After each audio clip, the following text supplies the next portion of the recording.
right now we are going to go to Toronto Police. They are providing an update for us. Let's listen. As the suspect in an ongoing indignity to a human body investigation, Réjean Hermel Perron, P-E-R-R-O-N, has a history of sexual assault against women and is currently wanted on a Canada-wide warrant for breaching his parole conditions. We believe he may be exploiting vulnerable and marginalized people in Toronto, including sex workers, underhoused persons, and members of the 2S LGBTQ+ community. Perron is 52 years old and may also use the name of Daniel Joseph Christie, with Christie being spelt 3 different ways, with a C or with a K. He is described as a white male, 5 foot 2 inches tall, with dark hair, blue eyes, and a thin build, with possibly a pockmarked complexion. In 2015, Perron was arrested and charged by the Toronto Police Service for sexual assault with a weapon, kidnapping and forcible confinement, and assault. After serving a custodial sentence, he was released in 2021 on parole. In 2021, the Provincial Repeat Offender Parole Enforcement Squad, or the ROPE Squad, appealed to the public for help locating Perron after he breached his parole conditions, and a Canada-wide warrant was issued for his arrest. Despite extensive efforts to find Perron, he remained undetected until recently, when he was identified by officers at 55 Division and our Forensic Identification Unit as a part of this indignity to a human body investigation.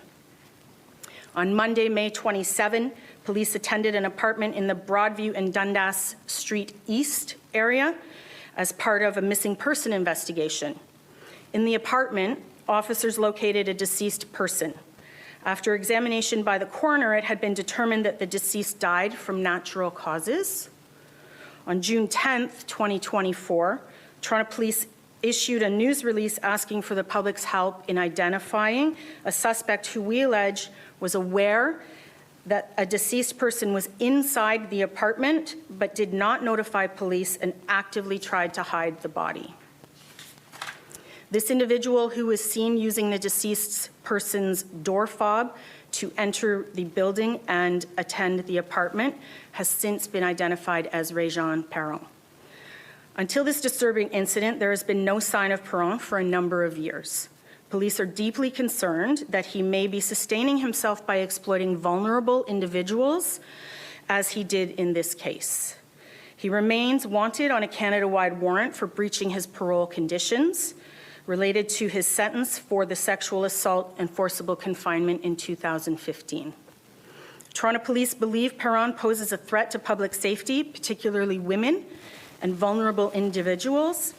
We are requesting your assistance in locating him as quickly as possible. We believe that Perron is still in the Toronto area and frequents the downtown east side of the city. He is also known to have spent time in Kingston after his release and in the Chatham area. We believe people have seen Perron, and in particular, we are seeking help from those people who work with vulnerable people in these communities. No tip is too small or insignificant. If you see him or have any information about his whereabouts, please contact police at 416-808-5500 or contact Toronto Crime Stoppers anonymously at 416-222-TIPS. For those members of the public that would like to provide information relating to this individual or have concerns, we invite you to also engage through our 2S LGBTQ+ liaison officers, Sergeant Rob Chevalier and Constable Cheryl Taylor. They can be reached through our Community Partnership and Engagement Unit at 416-808-7070. I encourage Réjean Perron to seek legal counsel and turn himself in immediately. Thank you, and I will now take questions. How did you come to this latest deceased person and then make the connection to this individual? We made the connection from the deceased to Perron through our forensic identification of the apartment. Can you tell us anything about the deceased, their age or gender? No, unfortunately, I do not want to identify the deceased at this time, and so I can't discuss any of those personal identifiers, which is why I've specifically kept it vague. But you said that the person died of natural causes? Yes. And was found in May, at the end of May, but why was he in the unit with them? Why do you believe that he was hiding the body? Well, he had befriended our deceased, and they were known to be seen together frequently. He was using his alias of Christie, Daniel Joseph Christie, and members in the community, and particularly the building that the deceased lived in, would see them together very often. Can you speak to the people who are most at risk and who are most concerned for right now with this person walking around on the street? Sure. We are concerned about vulnerable persons. We're concerned about particularly women, given the past history of Perron, and given the vulnerabilities of our deceased. We're concerned for members of the LGBTQS+ community at this time. So we are really hoping that individuals working within the social services that provide service to those communities may recognize Perron, not knowing his name. He may possibly be going by other aliases that we're unaware of.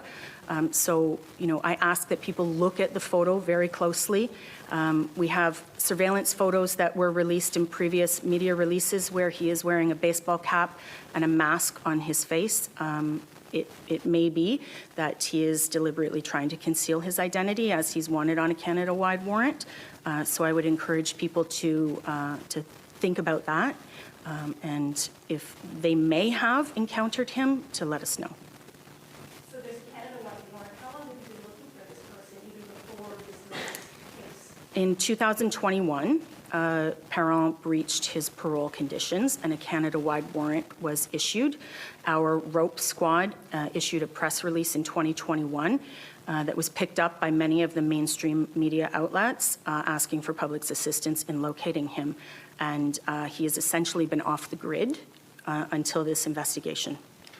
How long had he deceased and dead when police were there to make consent? There is, and I know, but I'm not going to discuss that now, as it is an integral part of our investigation, perhaps at a later time, but for today, I can't discuss that. And the charges for indignity to a human body, that stems from just leaving the body in the unit, but you don't suspect that there's anything else with the body, nothing suspicious? So we allege the indignity to the human body is concealing the body within the apartment in the manner that it was concealed. So I can't get into the specifics of exactly how it was concealed. However, there were deliberate steps taken to conceal and hide the body in the apartment. The deceased's worker, who would normally have contact with the deceased, missed a regular appointment and called police.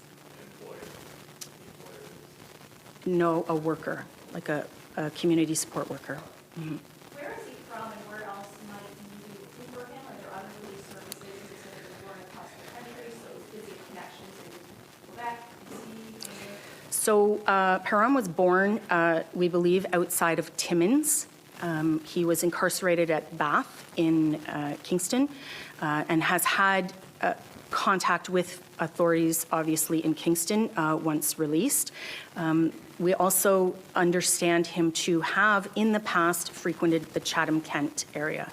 So we have been in touch with those police services in those areas to alert them.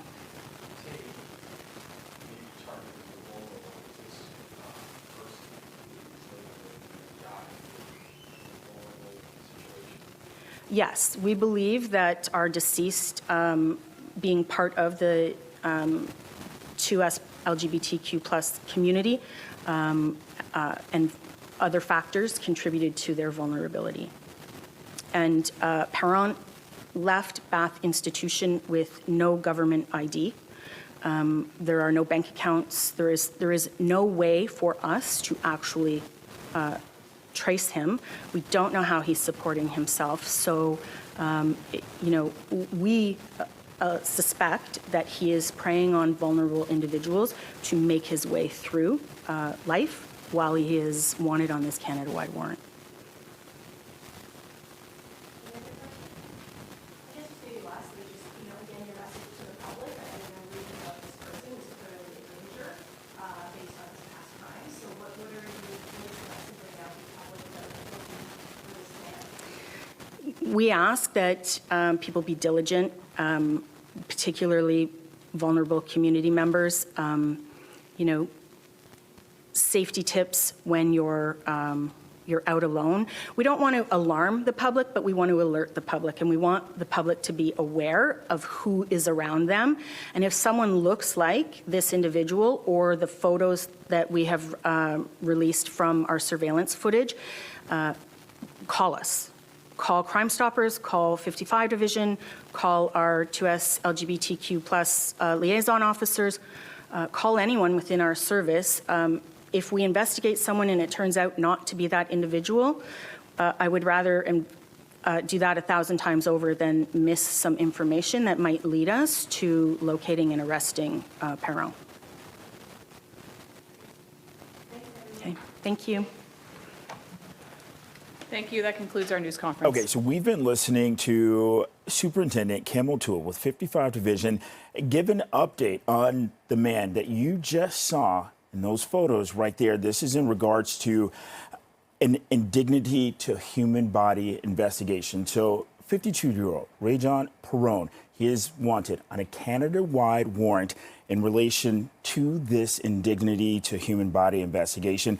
It is said that he knew about what happened to that victim. So when speaking about the other victims, O'Toole said that he is a threat to public safety, particularly to women, the unhoused, underhoused, members of the 2S LGBTQ plus community. They believe that he's probably still in Toronto. He frequents the downtown and the east area. If you see him, contact police or call Crime Stoppers.